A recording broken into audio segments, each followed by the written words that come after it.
Welcome to Dove and Dragon Radio. I'm your host, M.l.Ruscsak. I'm here with special guest, Peter, and I'm going to have you pronounce your last name for our listeners. Honigmann. Obviously, it's not an easy name, and I would easily butcher that. But you have this book out. Now, you didn't originally write it, but you bought the rights to it. Correct. But what led you into even wanting to get into this book? So it all starts back quite a few years ago. So 1984, when I started training in martial arts, my original instructor, John McSweeney, is the one who wrote this book. So I studied with him for a number of years and really liked kind of how he approached things. And over the years, as I've been studying martial arts and self-defense, I realized that I really liked his approach to things, which is to simplify and make things easy. And, this book came out a number of years after I was training with him, because I left and went to school and did a bunch of other things. But then, as I was reading through this book and as years progressed, I realized that it was kind of a unique book in that, it goes through and gives real life examples of situations where people were attacked and used martial arts to defend themselves. And the book went out of print. And then the publishing company went out of business. So at some point it was available from the publisher just to a digital version. Mm-hmm. And then they went out of business and I found out about it. So they told me that the rights had reverted back to John's to widow. And so I was able to contact her and said that, I really wanted to keep this book alive because I thought it was a great resource and, a testament to what John was teaching. And she was very gracious and sold me the rights to the book. And so when I got the rights to it, I was trying to figure out what to do with it. I didn't have any original materials anymore, just the book itself. So, I took what John did and I just kind of, added to it. And that's kind of, what I'm putting out now. Hopefully in a couple of weeks, it'll be finalized and available on my website. Awesome. I've been in martial arts since I was 6. My grandfather started me with self-defense, judo, and then karate. Okay. And then I took a break when I got sick and now I'm getting back into it. But at the same time, martial arts, self-defense is something everyone can benefit from. Absolutely. There's always something that you can get out of it, regardless of what what you really want. You can find something that'll appeal to most people in some art. It doesn't matter if you're going for self-discipline. Doesn't matter if you want to go for self-defense. It doesn't matter if you just want to learn the art form, because martial arts is an art form. So it's something for everyone, but it's something that has to be simplified to resonate with an individual. Very true. And I think, another thing that's key is there's the art itself or the style or whatever you want to call it, depending on what you're studying. And then there's the instructor, because every instructor approaches things very differently. And I think that's part of the reason I got into teaching. One, because I found I really enjoyed doing it as I was moving along and working with other people. But also there were times when I would find that I thought I could do a better job than some of the instructors I was working with. And I just don't think they're explaining it very well. So that led me to really kind of go down this path as my, kind of my second career, my hobby job that I really enjoy doing. So it is a really a lot of fun. It is. You have to have that right instructor, because you have the instructors that will go through the lesson, whatever you're learning, very quickly and expect you to grasp it. Or you have the ones that are one-on-one and will work with you and explain it in a way that a 6-year-old can understand. Right. And if you find that, then the way I teach is, since I don't have a school, what you're saying here is kind of my basement area. So that's where I do my private instruction. And, I do go out and do, seminars and things. But most of the time when I'm working with people, it's generally in a very short setting, so short period of time. So these people don't have years to get this material down. So I have tried to simplify it as much as possible to give them what I think are the bare bones of what they could use, and then hopefully take with them and practice, on their own if they don't, end up coming to see me anymore. And this is why the book's so important, because even if you're just with them for a short period, they can take what you're teaching, have the written material there, which I'm assuming there's some pictures or something on how to do the exercise properly so that you don't hurt yourself. Yes. And you go and you have this backup, even you don't have the instructor there every day. Yeah, it's very true. I mean, and part of the I think the failing of most books in this situation, like with any sort of physical skills or whatever, you're trying to learn to do an activity. Books only and pictures can only show you so much. And they give you a general idea, but you really need more than that. And that's why, working with instructors is great, but it's expensive, time consuming, a lot of different things. So video, and that's the one, that's my next kind of step, I guess, evolution is, once I have this book, to hopefully create a video companion, because I think that's going to give more 3-dimension. And I can explain more as I'm going along and not be limited by the words on the page. That would be an excellent way. You do the video in like one chapter, whatever. I don't know your layout of the book because I haven't read it yet. This is actually something I'm interested in as a martial artist. It's something that I needed for my own knowledge. But at the same time, if you have the written and then you have the video and then you do the podcast, now you're giving dimension to what you're teaching. Absolutely. Yeah. Even if your audience can't connect with you because you're in a different state, city, country. Yeah, it's there. Yeah, and with COVID, we're all dealing with the same kinds of issues, having to do things remotely that we sometimes prefer to do in person. So I've been doing more remote instruction, sometimes with organizations or individuals, but you just have to adapt a little bit, and it's just different ways of learning and presenting information.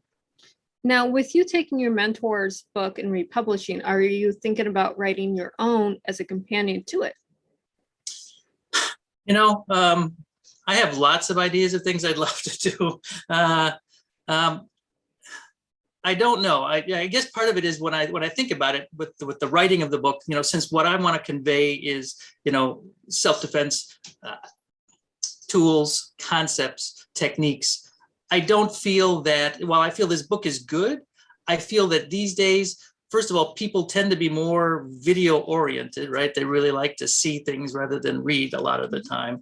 And two, I just think it's easier for me in a video format. And he actually did create a number of videos. So, he was in the early days of cable, he had his own kind of show out here that he was doing, I think it was called In Defense of Yourself. And so that was all on VHS. But, so the idea is, I think that the video is more helpful because it's something you can go back and watch and you can see as people are doing things. And so for me, I think the book wouldn't be as useful a tool for most people that I teach, even though, I think having that with the written is helpful for a lot of people. True. I'm one of those weird people, have to read it and then see it. That's just how I learn. But, I'm weird like that. You teaching me how to do it before I read it doesn't click. But yeah. At the same time, not everyone's weird like me and prefers the video or the one-on-one instruction first. Yeah. And I like it both ways. I mean, I certainly like to be able to read things as well, because you could take in different things when you're reading, and we all take in information very differently. So, having things where you can actually walk through it. I've also found that one of the problems I've had when I've tried to create outlines for people I'm instructing, and they're like, well, can you give me something to, remember this? So I sit down and I try to write it out. It's so difficult to describe things in a way it makes sense to me, but then as I've written it down, I read it back and I'm not sure that's going to make sense to somebody else. So I really have to think very hard about how I describe what I'm teaching people. It's easy to show it, but it takes so many more words to exactly say what I just did. Yeah. As an author, and knowing that showing someone how to do something and saying it in words is two different obstacles, regardless of what medium you're writing in. Self-help, anything. And if you look at a car manual, you can watch a YouTube video. It takes 2 minutes. If you read how to do it, it takes an hour to read the chapter. Yes, very true. So it's just what medium resonates with the person, but we are grateful to have this medium back in print coming soon. Absolutely. Now, are you doing traditional publishing again? Or are you doing a self-publishing through your website? It'll be self-publishing, for the main reason, just cost. I think there's an audience for this, but frankly, I'm not sure how big of an audience there is. If it turns out this is more popular than I'm thinking, and I have the time that I'd be, more inclined to go and republish it and do the whole thing all over again. Because that was my other thoughts, which is to take the material that he had, because, the photos and everything, and reshoot it all and just kind of recreate the book in a kind of a new format. So it's still something that's kind of in the back of my mind, depending on how much interest there is in what I put out. Oh, but that's very true. And then you have to have a publisher that would be willing to publish something from, the past. Right. There's not very many publishers out there. I mean, I think Penguin might and Trant might, and there's a few other ones that might, but I'm not sure 100% sure who they are. Yeah. It's a very kind of niche area. It is, but it's an interesting area. It falls under the self-help, self-defense, self-training, self-improvement. So there is a niche for it. True. No one knows how big of the niche is because, that's right. what this show's for, so we can figure it out for you. Well, and that's the thing, trying to get, there is so many things out there when it comes to books or videos. You go onto YouTube or wherever it is, and you look for videos on, for example, self-defense. There's, you just name it. There's the good, the bad, the ugly, and then how do you figure out, what's good material? Same with the books, because I have a large collection of martial arts and self-defense books, and the truth is, most of them, they have a little bit of knowledge that I think is useful. A lot of it I find not very helpful. Pictures are, as I found, very difficult and don't convey a lot. Me having a lot of experience, in yourself having experience, could probably figure it out, but other people who just pick it up for the first time, and even when you're reading, you look at the photo, you're like, I don't really understand what they're saying here. So, there aren't a lot, I think, of well-written books. And the other thing that I think where a lot of books fall down, and one of the things I tried to convey in this book as well, is that there is a legal aspect to it. My main job is I'm an attorney. And so the legal aspect of things is important to me. So when I teach, one of the things I want my students to understand is there are legal ramifications to what you are doing. And you should appreciate that before you go out there and, get into trouble and think that, everything's going to be fine just because you're like, I defended myself. So I think that's lacking. And I tried to put those kind of legal considerations in the book, because there were certain situations where things were done that I think were probably excessive. So I try to point those things out. Yeah, are you getting into a fight because you have this fight or flight response and you have to get in the fight? Or is it you don't have a option other than defend yourself? Right. And, some of these were, to me, they felt a little bit like ego, someone bruised my ego. And so I felt I had to, protect my ego by showing this person I was, better than them. So that's certainly a recipe for disaster. It's are you sitting at a table and someone approaches you and tries to punch your lights out and you defend yourself, versus someone's arguing with you and, you have the option of walking away before it escalates. Yes. And that's the one thing I try and convince people of, is like the best way to win a fight is not to get involved in a fight, right? If you have the ability to de-escalate, to just leave the situation, to not make things worse, you're far better off than, hey, I'm a fighter. Like, well, that's great, but you could still lose. You could be the greatest fighter in the world and have a bad day, and everyone does. Or you could win and then still lose because now you're being charged with a crime or being sued in civil court, or both, and now you're gonna have a really bad day. Yeah, it's okay. Are you literally backed into a corner and your only way out of that corner is to defend yourself, or can you walk away and just let them spew the whatever negativity they're spewing? Absolutely. You have to be the bigger person. You have to just be able to have, and I think part of what's good about self-defense is that I think it gives you confidence to know that if I have to do something, I can, but I don't have to do it. Exactly. I think that's one of the best lessons I ever learned, was just because I know how to do something doesn't mean I have to do it. Right. Absolutely. And with a legal background, with martial arts background, with everything I have my toe dipped in, it's the knowledge that if I need to get out of the situation, I know how to do it. Do I look for those situations? No. No, absolutely.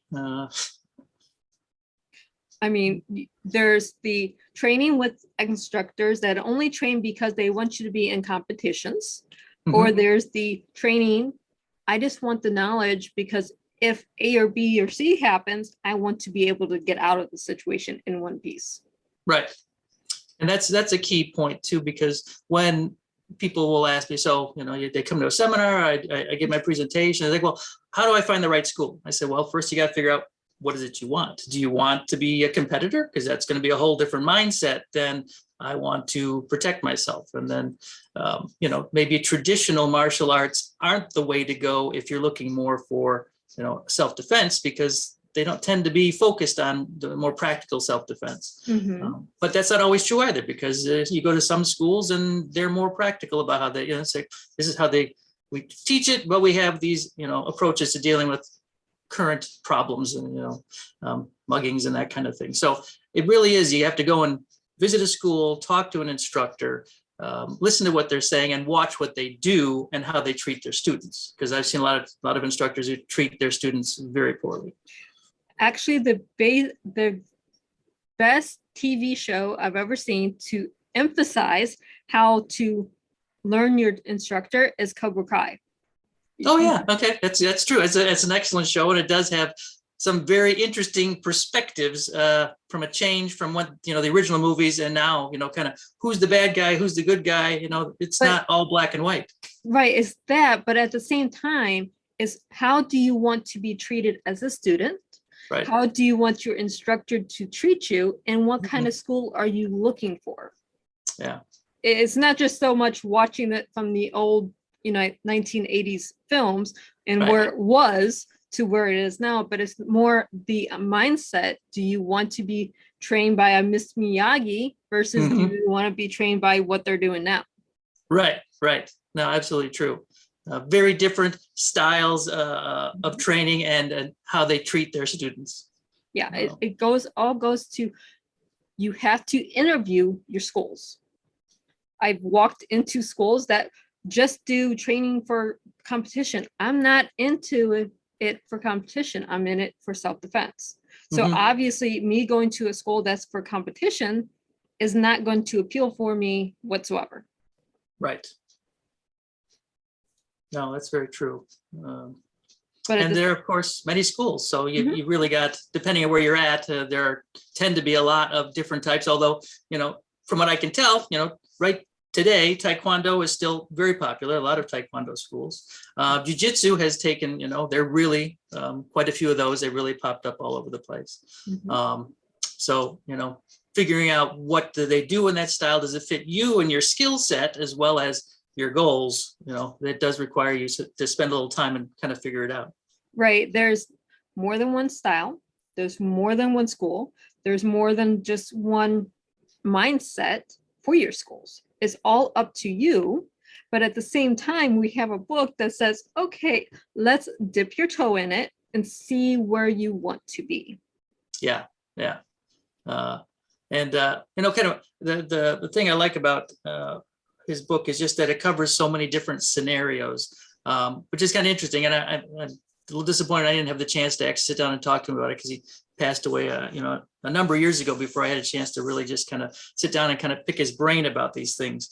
But he took basically what were, these different techniques, and these are all the things kind of we were studying when I was with him. So it seems like these had occurred with students. For the most part, from what I can tell, his students had taken his training and used that in a practical way. And you like to see that. I mean, there's very few books out there when you read that say, yes, this is what this is the technique for dealing with a choke or a grab or something. And this is actually used in this situation.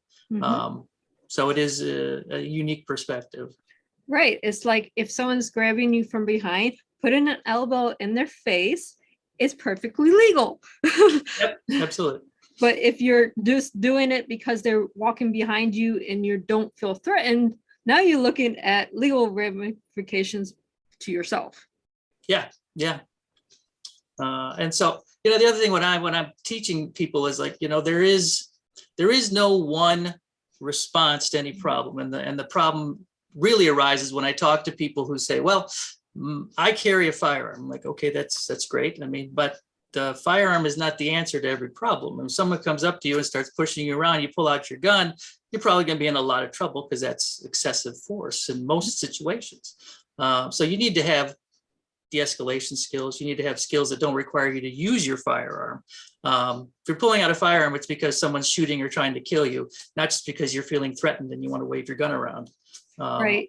As a people- CCW owner, Mhm. I know when to use my firearm, and that is a last resort. 100% last resort. Yep. There are 100 different things to do before that firearms comes out. Yes, absolutely. And I learned most of those through martial arts.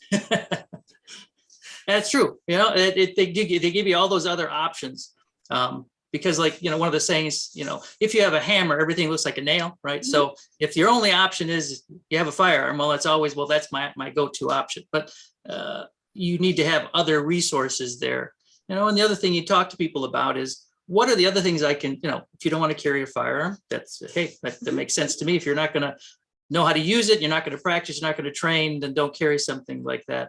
But think of other options, right? I can carry pepper spray, which is, you know, less than lethal, but very effective in most situations. Or just other options out there that you need to consider depending on your situation. There's pepper spray, there's tasers, there's, you know, they have whistles, they have whatever resonates with you. If you don't want to carry a firearm, and I don't say for or against it, it's personal choice, but at the same time, when you learn your martial arts for self-defense, now you're being given 100 different ways to de-escalate a situation.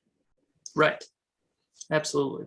And that, again, you know, I think that's another thing that tends to be missing in most martial arts schools, or let's say more focused on self-defense schools, which is the de-escalation portion of it. Because I've been to some schools where it's like, all right, somebody grabs you, you hit them 27 times. I'm like, well, what if somebody grabs you and you're like, hey, we don't need to get into this. Let's try and talk it out, as opposed to let's go immediately to striking and striking and striking. So right. It's, can't assume that someone's grabbing you, you tell them, get off me first, yeah. you know, and then try to pull away. You don't go right into striking them if you can just say a few words and get them to get off. Absolutely. Does that always work? No. But at the same time, you know, okay, it didn't work. Now we can go into the next level. Yeah, it's having those options, right? So you have to have options. You need to be prepared at all levels, but having more than one option, right? So we can adjust as necessary. So being flexible, and I think having the mindset that if I can't talk myself out of it, okay, I understand, but at least I should try if the opportunity is there. Right. You have to try to de-escalate before you get into a fight. You don't want to get into a fight, even if it's a hit and run. Literally, you hit someone, they're down, there you run. Yeah. Because that's always a great thing. You don't want to stand there and just, you know, start fighting them, because then there's legal things and you don't want the legal part involved. No. You definitely do not. You know, there's a couple good books out there that talk about, you know, just kind of the legal aspects of it. So always worth reading, you know, and then there's books on de-escalation. So there's material out there and all sorts of great aspects that I think are definitely worth reading, and having a better perspective on all around how to protect myself. And, you know, the things that people need to also focus on, the situational awareness is, hey, I'm walking down the street, I should be aware of what's going on around me, who's in front of me, who's behind me. You know, I'm not just so focused on my phone that I don't know anything else, and I walk out in the traffic and get hit by a car, you know, not even being attacked by someone. Right. I mean, how many times have we heard that, hey, someone was on their cell phone and they were mugged? Exactly. Okay, let's put the cell phone away because we don't need it while we're walking to our car, walking to where we're walking to. Put it away. Now you have situational awareness. Who is this person approaching me? Why are they approaching me? And how are they approaching me? There was a story, and I can't remember where it was out of now, maybe a year or two ago. And it was about a pair of people who were riding motorcycles, so wearing the dark helmets, and they would wait for people to come up to the curb on their phones. The motorcycle would ride up, passenger in back would grab whatever was in their hand and they'd take off. The defense for that would be, hey, someone's pulling up, I take one step backwards, you can't grab anything, they're not getting off their motorcycle, you wouldn't have anything yanked out of your hands. But they were so oblivious that it was easy for them to just grab things and go, and they were gone in a heartbeat. Yeah. Less than 60 seconds, they're gone. Yeah. Actually, less than that. But at the same time, if you put the phone away, now you're watching what's going on around you, you don't get your stuff taken. Yeah, so many things that are actually fairly simple that really don't require you to have a black belt, and it's just common sense things that you have to put in action on a daily basis. That is very true. Now, we are almost out of time. So where can our listeners find you, how to work with you on one-on-one, or find your book? So all of those things can be found at bestdefenseconcepts.com. That's going to be where the book's going to be available. Like I said, probably about 2 weeks. That's what I'm targeting right now. If anyone's interested in classes, individual or group lessons, you just go on there, you find information about me, you can contact me through my webpage. And I'm very good about getting back to people very quickly. And you are virtual, so you can actually teach virtually. Yay! Absolutely. Yeah. So I had a class that was a couple months ago, and there was a company out in New York, and they were having some trouble because they have a lot of Asian employees who are just being randomly attacked. And they said, we really want to give our employees some basic skills. And I said, I'm happy to do that. So, spend about an hour, give them as basic as you can, because again, there's only so much you can do in a short period of time, but they seemed very happy with that. That works. Companies need to do this, especially in our high crime neighborhoods that are popping up everywhere right now. But it was so good having you on the show today. Well, thank you very much. I appreciate the time and letting me talk to your listeners. And for our reviewers and our listeners, stay safe.